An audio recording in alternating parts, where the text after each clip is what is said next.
Donatismo. Isso aí é muito interessante, essa parte do donatismo. As mudanças que ocorreram na igreja do quarto século produziram diversas reações. Uma delas, que nós acabamos de ver, o surgimento do monasticismo. E os donatistas, em particular, eles simplesmente se separaram da igreja. Então começa a haver as divisões. Na verdade já tinha havido, né? O Marcion criou a igreja dele, separada, não é da igreja católica. O Montano também tinha as suas igrejas, que também não fazem parte da igreja católica. Então divisões sempre existiram. Tá? Essa história nunca compre esse papinho de que o catolicismo romano não é como o protestantismo, que é cheio de divisões. O catolicismo romano sempre teve divisões e continua tendo. Ele é dividido internamente, completamente. Então nunca comprem esse papinho aí, que não dá para acreditar. Tá? O donatismo então foi esse movimento de separação. E nós vamos ver por que eles se separaram. Todas as controvérsias desse tipo em que há separação costumam girar em torno da seguinte pergunta: o que é realmente a igreja? O que é realmente a igreja? É isso que esses caras se perguntavam. E aí, dependendo da tua resposta, você fica com os outros ou não. Isso continua assim, não é diferente hoje. E tudo começa, gente, com o problema dos pecados depois do batismo. Por isso que eu digo, uma coisa está sempre ligada à outra. Nós já falamos sobre isso. Né? O batismo tinha que, lembra? O batismo tinha que ser deixado para bem tarde. E assim se cria por causa do perigo do pecado que você comete depois. O Pastor de Hermas, que era um dos livros que perigou de entrar, lembram? Perigou de entrar no cano. Esse livro, Pastor de Hermas, ele dizia que só um pecado grave pode ser perdoado depois do batismo. Só um. E o que é um pecado grave? Né? Aí começou, né? Aí o Orígenes disse que idolatria, adultério e fornicação não poderiam ser perdoados. O Tertuliano começou um pouquinho mais brando, mas mais tarde ele já radicalizou. Adúlteros e fornicadores não tinham perdão. Interessante que hoje nós vivemos dias em que é comum, a gente sempre comenta aí, de ter retiros nas igrejas evangélicas em que o namorado e a namorada dormem juntos. Seria bom eles conhecerem um pouquinho de história da igreja e ver que não se pensou sempre assim, que você pode brincar com esse tipo de coisa. Né? Na verdade, se na opinião desses pais da igreja, que eram líderes das suas igrejas nas suas cidades, você comete um pecado desse tipo, desculpe, mas você está perdido para sempre. Não há mais perdão para você. Claro que isso aí levava a uma seriedade um pouquinho maior. Normalmente os pecados sexuais costumavam ser imperdoáveis, tá? Nessa época. Mas surgiu um outro tipo de pecado motivado pelas perseguições. Lembram das perseguições? Nós já vimos. Especialmente as perseguições sob Décio e sob Diocleciano, que foram as perseguições por todo o império. Surgiu um outro pecado chamado de apostasia. O que aconteceu? Vamos falar primeiro do Décio. Que ano foi as perseguições com Décio? Quem lembra? Não lembram? Ninguém? No ano 250. Foi uma perseguição que durou, foi relativamente curta, mas extremamente feroz. Um ano e meio. Nessa perseguição você tinha que sacrificar aos deuses e ao imperador, senão você era morto. E nessa perseguição do Décio, muitas pessoas sacrificaram aos deuses. Cederam. Muitos cristãos. E muitos também subornaram autoridades para não sacrificarem, mas dizerem que tinham sacrificado. Né? Para a igreja é a mesma coisa. Se você sacrificou ou pagou alguém para não sacrificar, de qualquer maneira você não testemunhou a fé e você é um apóstata. E aí a perseguição passou. E aí boa parte dessas pessoas, o que aconteceu com elas? Elas se arrependeram do que tinham feito. E aí elas voltam para as igrejas. O que fazer com elas? Gente, pensa bem. Vamos colocar as coisas em perspectiva. A gente tem que refletir essas coisas. Pensa a nossa igreja. Há uma perseguição violenta. Alguns de nós permanecem firmes, outros cedem. Certo? E não dá para adivinhar quem permanece firme e quem cede, porque isso aí é só na hora. Né? Pedro era também para ser a rocha e na hora cedeu. Certo? Só que acontece o seguinte. O Moisés, por exemplo, permaneceu firme. Só que ele viu o Rafael e a Alexandra serem mortos pelos leões. Ele viu a Regina pegar fogo, a irmã dele. E agora vem esses caras aí querer voltar? Não. Sabe, é um perdão difícil. Dá para perceber? Dá para entender? É um perdão difícil. Né? Moisés com as costas rasgadas, ele não foi morto por algum motivo, mas foi chicoteado, foi torturado. E agora essa turma quer voltar. Agora acabou a perseguição, aí eles voltam. Isso foi um problema sério para a igreja. Sério. Como tratar isso aí? Surgiu então umas coisas estranhas. Surgiu então a figura dos confessores. Vou usar a ilustração que eu usei há pouco aqui, que eu acho que é interessante. O que é um confessor? Confessor é um indivíduo que permaneceu firme, mas por alguma razão não foi morto. Na minha ilustração seria o Moisés. Os outros foram mortos, ele não. Mas ele ficou firme. É que a autoridade lá na hora resolveu não matá-lo, não sei, por algum motivo. E ele então passa a ser um confessor. E aí começou a circular no meio das pessoas, na cabeça das pessoas, que quem poderia perdoar o pecado de apostasia eram os confessores. Então começou a se procurar esses indivíduos.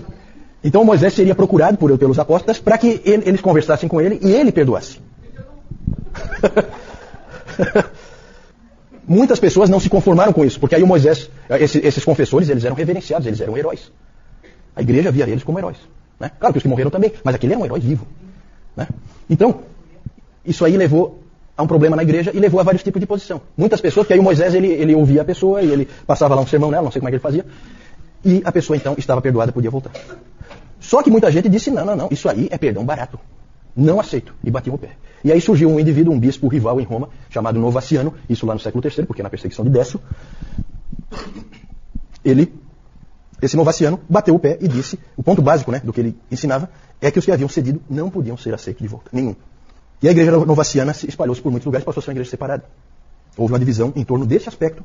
Né? Ali a gente põe donatismo, porque o donatismo é parecido, só que veio depois. Eu vou falar disso. O donatismo é maior. Mas o novacianismo é parecido, mesmo fenômeno. E aí quem se envolveu muito nessa discussão foi Cipriano, o bispo de Cartago. O Cipriano, ele escreveu muito e ele disse o seguinte: não, as pessoas devem ser disciplinadas e aceitas de volta se estiverem realmente arrependidas, mediante disciplina. Normalmente essa disciplina é a excomunhão, o indivíduo fica fora da ceia. Lembram da ceia? A ceia é separada. Então você deixa de ser dos fiéis, você não entra mais lá.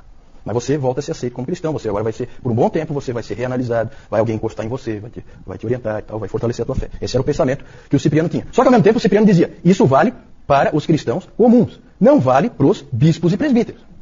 Bispo e presbítero tem que ser um homem espiritual. Se não é espiritual, se foi lá e sacrificou para Deus, um abraço, até logo. Nisso o Cipriano conseguiu desagradar os dois lados, porque daí ele não ia nem para um lado nem para o outro. Né? Mas foi importante o que ele escreveu, né? Foi conduzindo a discussão. Ele dizia que deveria... Bom, já falei isso. Em 303 começa a perseguição sob Diocleciano. Essa dura 10 anos. E essa era uma perseguição diferente. Em vez de você sacrificar para os ídolos, o que você tinha que fazer era trazer as escrituras que você tivesse em casa, para serem queimadas em praça pública.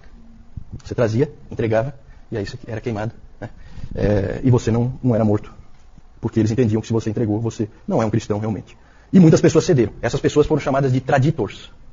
Os traditors. Que vem de tradere, que era trazer, entregar. Pessoas que entregavam. Daí vem o nosso termo traidor. Traidor. Traidor vem dessa palavra. Traidor vem desse evento histórico. Certo? É o indivíduo que vem e entrega aquilo que não era para ele ter entregado. Né? Os traditors. E aí o problema se repete. O que fazer com os traditors? Porque agora é em outra época, tá? Nós falamos de 250, perseguição sob Décio, agora é outra época. Mais de 50 anos depois. Perseguição sob Diocleciano. Só depois de 10 anos parou a perseguição. O que fazer com os traditors? O líder dos linha dura dessa vez chamava-se Donato.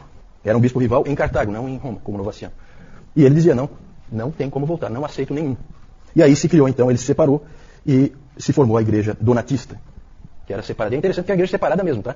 Em Hipona é a cidade do Agostinho. Agostinho foi bispo de Hipona. Na mesma rua de Hipona ficava a igreja do Agostinho e um pouquinho adiante a igreja donatista. Eram igrejas separadas. Certo? E essa igreja ela se espalhou principalmente no norte da África. E é interessante porque isso aí acabou havendo uma situação acabou misturando elementos políticos, tá? E aí se surgiu, inclusive, uma guerra. Essas guerras religiosas, nunca acreditem que ela é puramente religiosa, tá? Quando você vê lá os irlandeses, lá, os protestantes e os católicos e tal, nunca creia que aquilo ali é realmente uma guerra religiosa, tá? Sempre tem um elemento político por trás daquilo, tá? E ali também havia elementos políticos. E o interessante é que começaram a surgir donatistas radicais, conhecidos como circunceliões. Os circunceliões, alguém já ouviu esse nome, circunceliões? Os circunceliões, eles eram uns tipos esquisitos, eles viviam em tendas, e eles consideravam o martírio a principal virtude cristã. E eles atacavam ferozmente os católicos. Católico não entenda como católico romano. Tá? Os católicos são a igreja única. Eles atacavam ferozmente os católicos, destruíam as igrejas dos católicos, matavam os católicos, eles eram violentos. Só que muito fiéis ao Senhor, né? Porque é interessante que eles achavam que o Senhor tinha proibido de usar a espada. Eles achavam que na palavra proibia, por causa daquela coisa de embanhar a espada, que não era para eles usarem a espada. Né? Então eles não usavam espada, mas usavam porrete, cacetete, tá? Coisas que o Senhor Jesus não tinha dito absolutamente nada a respeito. Certo? Então vocês imaginam como que era a situação ali. O Agostinho participou ativamente de... Pode passar isso eu acho que... Isso aí mesmo, os traidores. Perseguição sobre... Aí está errado, né? Não é Domiciano, é Diocleciano. Tá? Tem um erro aí. Isso. Pode voltar? O Agostinho, ele trabalhou ativamente contra o donatismo. Ele insistia que a igreja no mundo é uma igreja peregrina. E que ela é como a Arca de Noé. Dentro dela há animais puros e animais impuros. A pureza da igreja vem de Cristo e não dos membros dela. Isso Agostinho bateu muito nessa tecla e ele sonhava muito em ver a igreja de novo sendo uma só. Porque a igreja dividida gerava todo tipo de problema. Inclusive depois problemas em questão de batismo. Se você era batizado na igreja donatista, valia para a igreja, né? Um se convertia para um lado, daí para o outro, e isso aí gerava todo tipo de problema. E o que aconteceu, para resumir a história, é que o donatismo acabou condenado em 411, num concílio que foi feito, um concílio menor, que foi feito ali localmente, que foi convocado pelo imperador Honório, na época, para resolver o problema. E aí ele foi condenado, o donatismo, e aí aconteceu uma coisa, pela primeira vez na história, que ia se repetir várias vezes. O donatismo foi condenado, e aí o imperador, pela força, obrigou todas as pessoas que estavam na igreja donatista a se converterem à igreja católica, certo? Então começa esse fenômeno da conversão pela força, que ia aparecer dali para frente. Acho que é a primeira vez que isso aparece, tá? E depois isso vai aparecer um monte de vezes, inclusive aqui na colonização da América, né? Isso é antes. Como eu disse no domingo passado. Né? Nós não estamos colocando cronologicamente. Por que está colocado aqui a perseguição do Décio e do Diocleciano e aí a reação da igreja? Por que está colocado aqui? Porque o grande combatente do donatismo é Agostinho, que é posterior. Na verdade, onde colocar o donatismo? É difícil, por quê? Porque o donatismo começa ali, no século IV, certo? Em 303 começam as perseguições, em 313 cessam as perseguições. Acho que as datas não são exatamente essas, mas a igreja donatista, ela persistiu até a invasão muçulmana do norte da África no século VII. Então, onde que nós vamos encaixar? Na verdade, por que foi encaixado aqui? Foi encaixado aqui porque Agostinho é o grande combatente disso aí, certo? Então é só para agrupar. É como também quando nós falamos do Benedito. Nós trouxemos o Benedito um pouquinho para trás, a regra é de 540. Mas é só para encaixar num determinado tema, tá? É só uma questão de organização. Mas você tem razão, realmente, está aí um pouco fora de ordem. É que o novacianismo é anterior a Constantino e o donatismo é mais ou menos na época em que o Constantino vai aparecer. Realmente confunde um pouco, mas aí é uma questão da gente sentar com calma e se organizar. Já estou terminando aqui. Na verdade, a última informação que eu queria dar é essa. O Agostinho combateu fortemente o donatismo. Ele ficou contente que o Império e a Igreja Católica tenham prevalecido contra o donatismo, mas eu não sei se ele ficou tão contente com o uso da força para produzir conversões. Né? E o Império usa.